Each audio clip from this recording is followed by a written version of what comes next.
ഞാനൊരു പ്രവാസിയായിരുന്നു. 15 വർഷം പ്രവാസികളോട് എന്റെ കുടുംബം കൊലുത്താൻ വേണ്ടി ഞാൻ ജോലിയെടുത്ത് അവസാനം എന്റെ വൃക്കകളും നഷ്ടപ്പെട്ട് നാട്ടുകാരുടെ അതുപോലെ മറ്റുള്ളവരുടെ മുന്നിൽ കൈ നീട്ടേണ്ട ഒരവസ്ഥ എനിക്ക് വന്നു. എനിക്കൊരു മോനുണ്ട്, നിങ്ങൾ വീഡിയോയിൽ കണ്ടില്ല എന്റെ മോന്. ആ മോനാണെങ്കിൽ ഓട്ടിസം ബാധിച്ച് അവന് ജീവിതകാലം മുഴുവനും അവന് ഹോസ്പിറ്റലിലും മറ്റുള്ള ചികിത്സയിലും ഞാൻ മുന്നോട്ട് പോയിരിക്കുന്ന അടിയിലാണ്. നമസ്കാരം പ്രിയപ്പെട്ടവരെ, ഞാൻ നിങ്ങളുടെ സ്വന്തം റഫീഖ് ചന്ദ്രാപ്പിനിയാണ്. ഈ കുടുംബത്തിന്റെ വേദന നിങ്ങൾ കാണാതെ പോകരുത്. നിങ്ങൾ കഴിയുന്ന ചെറിയ സഹായം അതുപോലെ നിങ്ങൾ അറിയുന്ന ആളുകളിലേക്ക് വീഡിയോ മാക്സിമം ഒന്ന് ഷെയർ ചെയ്തും സഹായിക്കണേ. ഞാനല്ലാതെ വേറൊരു വ്യക്തിയില്ല, അതുകൊണ്ട് ഞങ്ങൾ സഹായിക്കണേ.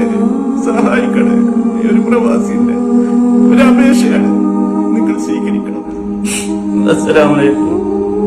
ഞാൻ അസ്കർ പാണ്ടിക്കാട് വെട്ടിക്കാട്ടിയത് എന്ന സ്ഥലം. എന്റെ ഇരുവൃക്കകളും നഷ്ടപ്പെട്ട് ഞാൻ ഇപ്പോ ആഴ്ചയിൽ 3 ഡയാലിസിസ് ചെയ്ത് ജീവിക്കുന്ന ഒരു വ്യക്തിയാണ്. അതുകൊണ്ട് പഠിച്ചവന്റെ ഓർത്തുകൊണ്ട് എന്റെ മോന് ഇതേമാതിരി ഓട്ടിസം ബാധിച്ച് ചികിത്സയിൽ എനിക്ക് കിഡ്നി രോഗം ബാധിച്ച ശേഷം എന്റെ മോനെ ചികിത്സിക്കാൻ എനിക്ക് കഴിയാത്ത അവസ്ഥയാണ്. അതുകൊണ്ട് നിങ്ങളെല്ലാവരും എന്റെയും എന്റെ കുടുംബത്തെ ചേർത്ത് പിടിക്കണം, ഞങ്ങളതിന് സഹായിക്കണമെന്നും നിങ്ങളോട് ഞങ്ങൾ അഭ്യർത്ഥിക്കുന്നു. എന്റെ എട്ടും പൊട്ടും തിരിയാത്ത എന്റെ മോന് വേണ്ടിയെങ്കിലും നിങ്ങളെങ്ങനെ എന്തെങ്കിലും എന്റെ കുടുംബത്തെ സഹായിക്കും. അസ്സലാമു അലൈക്കും വറഹ്മത്തുള്ളാഹി.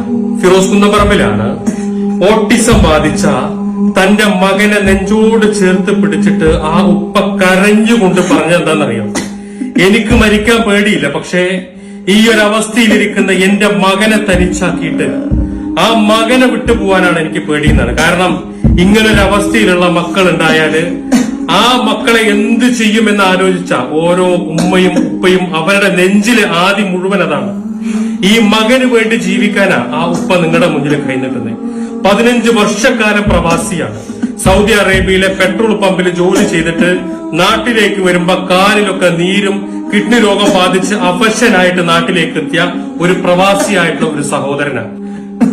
ഈ വീഡിയോ കാണുന്ന എല്ലാവരും പ്രിയപ്പെട്ട അസ്കർ എന്ന് പറയുന്ന നമ്മുടെ പ്രിയപ്പെട്ട സഹോദരന്റെ കിഡ്നി മാറ്റി വെക്കാൻ വേണ്ടിയിട്ട് 30 ലക്ഷം രൂപ കണ്ടെത്താൻ നിങ്ങൾ എല്ലാവരും സഹായിക്കണം. അസ്കറിന് വേണ്ടി രൂപീകരിച്ച കമ്മിറ്റിയും ബന്ധപ്പെട്ട എല്ലാവരും പുറത്തു നിൽക്കുന്നുണ്ട്. എല്ലാവരും നിങ്ങളോട് സംസാരിക്കും. എല്ലാവരും ഞങ്ങൾ സഹായിക്കണം.